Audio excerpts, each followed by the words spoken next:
Hello and welcome to Produce Talks, the CPMA podcast. I am your host and CPMA Education Manager, Jason Gorley.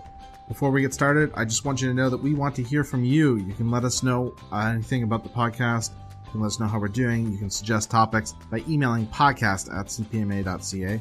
That's podcast@cpma.ca. You can also subscribe, rate, and review us on iTunes or other podcast catchers. And before we get started with this month's podcast, here is Selena to tell us all about this month's Fresh Health Award winner. Hi, Jason. Thanks for having me on. I'm really happy to announce that the June winner of the Fresh Health Award is Moochie Farms.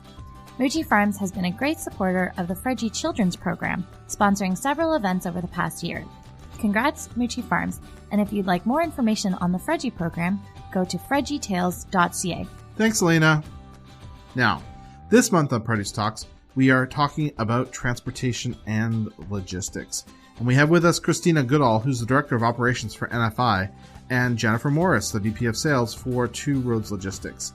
This is part one of the conversation where we'll talk specifically about how changes in technology have affected and are going to affect this part of the produce world, but also we'll touch on the workforce and some of the challenges that are coming into play in terms of labor. So we'll get right into it. I guess we could just start by having you introduce yourself. Kristina Goodall. I'm our Director of Operations at NFI and also a Passion for Produce alumni. Jennifer Morris. I am one of the owners of Two Roads Logistics, and I was a mentor for the Passion for Produce program. One of the things that we've noticed is that there's changes in technology that have affected every part of the industry.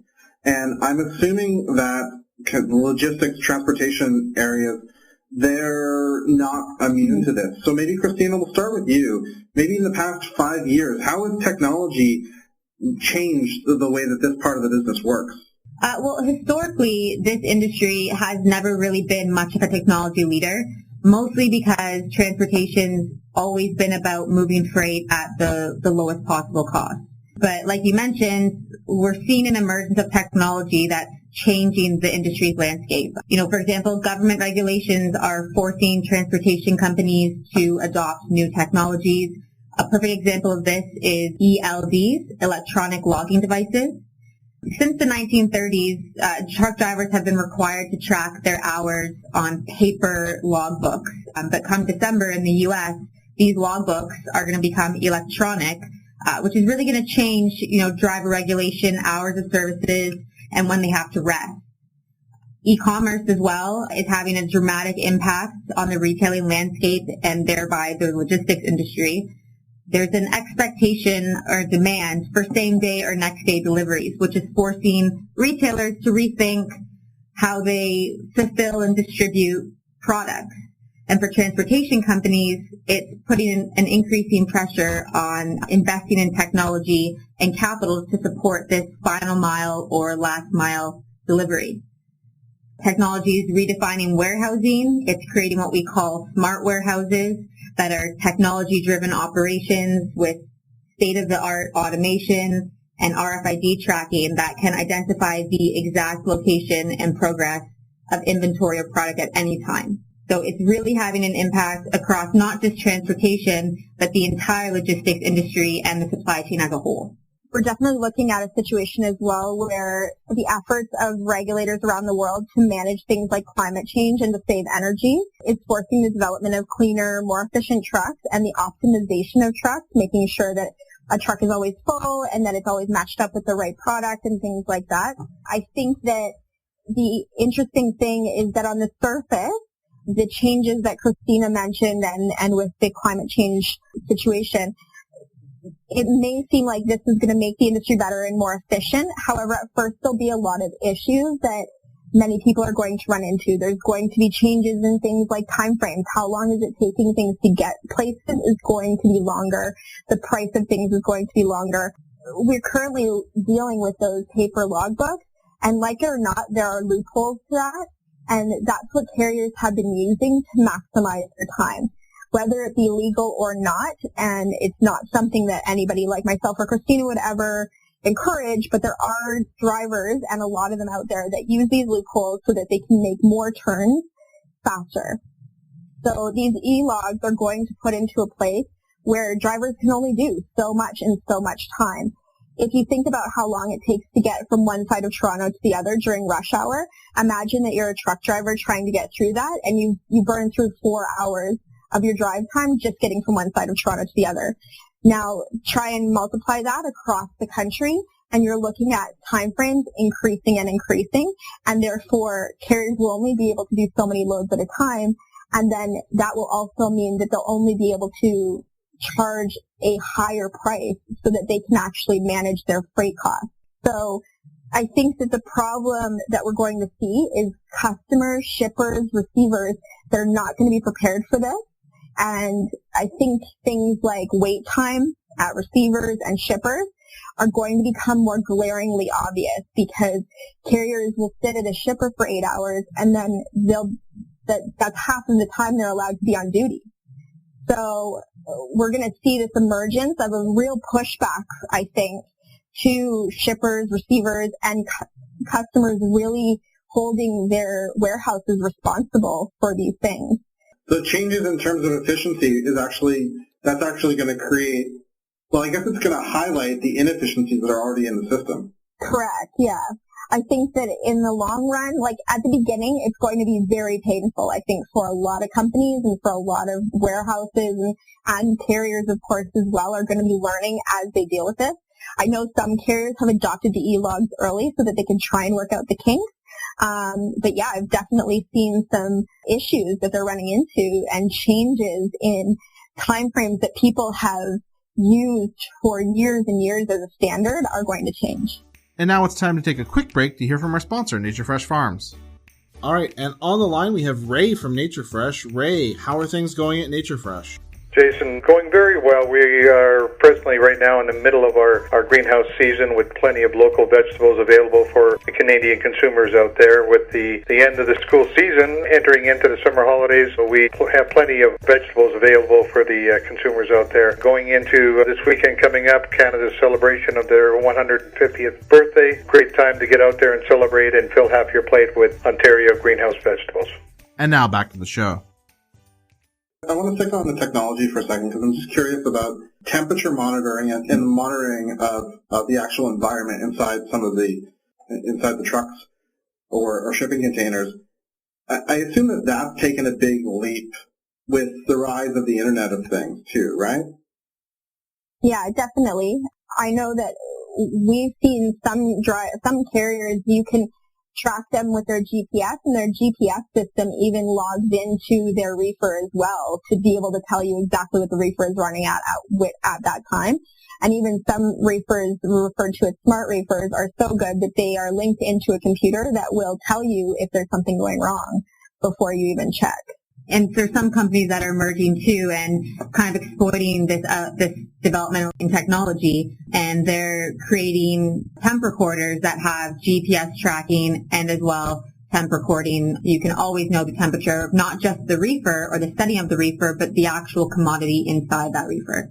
I would just add to the other thing that I have seen a bit of an emergence of is tracking and new and unique ways of tracking. So typically, even when I started in the industry, tracking was calling the driver and saying, hey, where are you? And now it's getting to the point where trucks have GPS or whatnot, or the smart reefers. But now we're seeing even an emergence of apps that are coming out that carriers can download the app onto their phone. And then when they're given a load on that app, they would just click it, and then they're tracked by their phone. So it's always interesting to see that the technology business is kind of meshing really well with some of these things. It's quite interesting. Of course, you always get some drivers that are very scared of like privacy issues and stuff like that. But I think the more and more it becomes common to be using these apps and things like that, it'll be normal. All right, so that's kind of technology, how it's influencing the industry now, but there are news stories and different, I guess, stirrings of technology that's coming down the pipeline. So I think last year Mercedes announced that they were working on a boat that was pretty much autonomous. So there's things like automated vehicles or other interesting developments that are coming about. So what's going to happen in terms of how technology influences logistics and transportation in, I don't know, the next 5 to 10 years? Of course, we've seen it already. We saw an autonomous truck take a trip with some beer in the States. I can't remember exactly where that was, but it made a full trip on its own with no issue. So the technology is already here. It's just a matter of probably, of course, legislation around it will definitely be something that will kind of slow that down. But also the small other questions around that. How does the paperwork work? Who's loading the truck and all these kinds of things? The small little pieces that go into that. I think that the question of the technology is not really a question anymore. It's clearly possible. It's just more of how is it implemented? How is it structured? And how is the legislation mapped around it? And then, of course, it gets to the point of people accepting it and changing with the technology as it comes. Some people will see it as a scary thing, and then other people will see it as a way for new business models to develop. So I think that understanding the technology that's coming in and kind of staying abreast of that is really important with everybody in our industry. I would agree. Technology is both, changing the way loads are matched with trucks, and it's also changing the way freight is moved altogether. And what we're seeing is, it's kind of a buzzword in the industry right now, digital freight marketplaces. Technology companies that are looking to match shipper demand of freight with carrier capacity, so owner, operators, or small fleets, using digital platforms like most often an app. And basically, the app or tool connects the supply and demand for a small fee, likely a commission, and then bypasses or cuts out the middleman, thereby saving the shipper money. And drivers, just by touching a button, can accept or decline a job based on where they are, when the load's moving, when they want to travel, the type of equipment required, the rate paid, et cetera, et cetera. Uber for trucking. And it's not just Uber that's controlling this marketplace. Several other companies over the last 3-5 years have emerged in this marketplace. A great example is Docked, which was created before Uber Freight, and it's less well known, but it's one of Uber's biggest competitors. And retailers are already buying into this model. It's been reported that Walmart and Sam's Club have been testing grocery delivery using Uber and Lyft. And it's also speculated that one day technology could potentially eliminate the need for trucks altogether. I was reading an article a couple weeks ago about the former Skype co-founders that launched a company in 2014 that have developed robots that share sidewalks with pedestrians and deliver food and goods to consumers. Amazon, is well in the news right now. Amazon and UPS have tested delivery drones, especially in areas that are hard to reach by vehicles. And Jen mentioned too, I think it was last October, Otto, which was acquired by Uber, hauled the cans of Budweiser. And it's very interesting to see, the way technology is impacting the labor force, which we can develop on later. But I think it's also important to understand that when we're talking about these emergences of technology and these developments of technology, the key word there is development.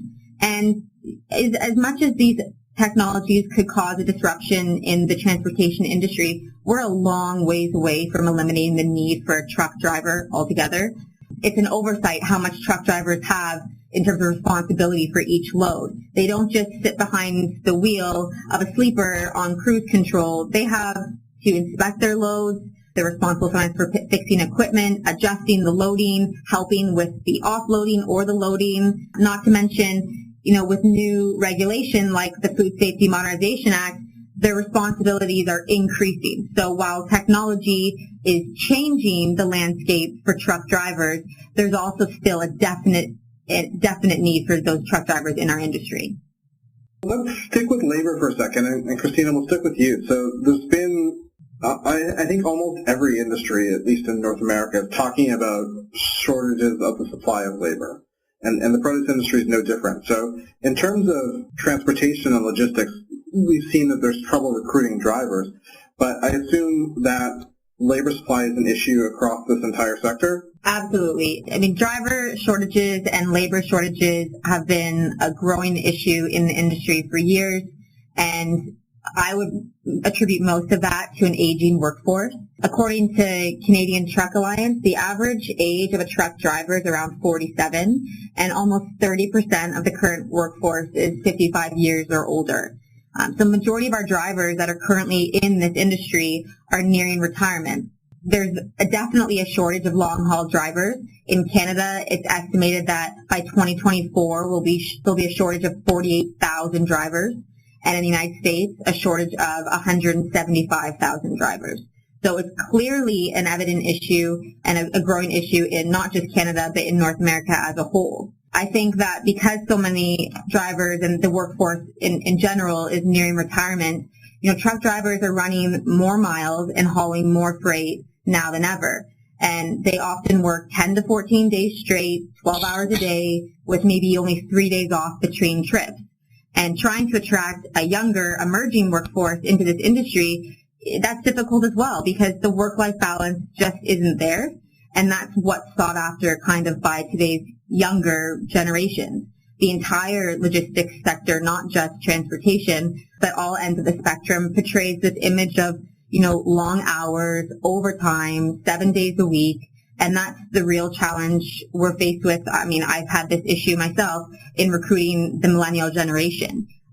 That's more sought after to have a 9 to 5, Monday to Friday job. And that's just not quite what the industry is right now, especially with technology developing. There's an expectation that, you're accessible all the time. I know that Canada as a country is trying to combat the labor issue in different ways.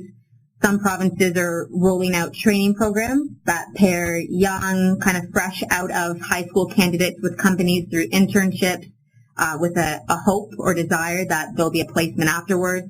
And I know that other provinces are testing pilot projects offering Canadian permanent residence to drivers that are willing to immigrate to Canada. So, on top of, the workforce, the age and demographics of the workforce in this industry, technological advancements continue to eliminate jobs, and therefore it's even more difficult to attract more drivers or new drivers, while at the same time we're automating the profession and eliminating some of those jobs. It's kind of a catch-22. Speaking from a side of actually having to find labor for outside of the driver's side, yes, the driver's situation is always an issue, and I would tag on to the fact that, yes, it's not a secure environment for somebody to come into this and know that they're going to have a career for the next 20 to 30 years. When there are things like automated trucks and things like this on the horizon, it makes it very scary to get into that kind of role. I would say that trying to find people in this industry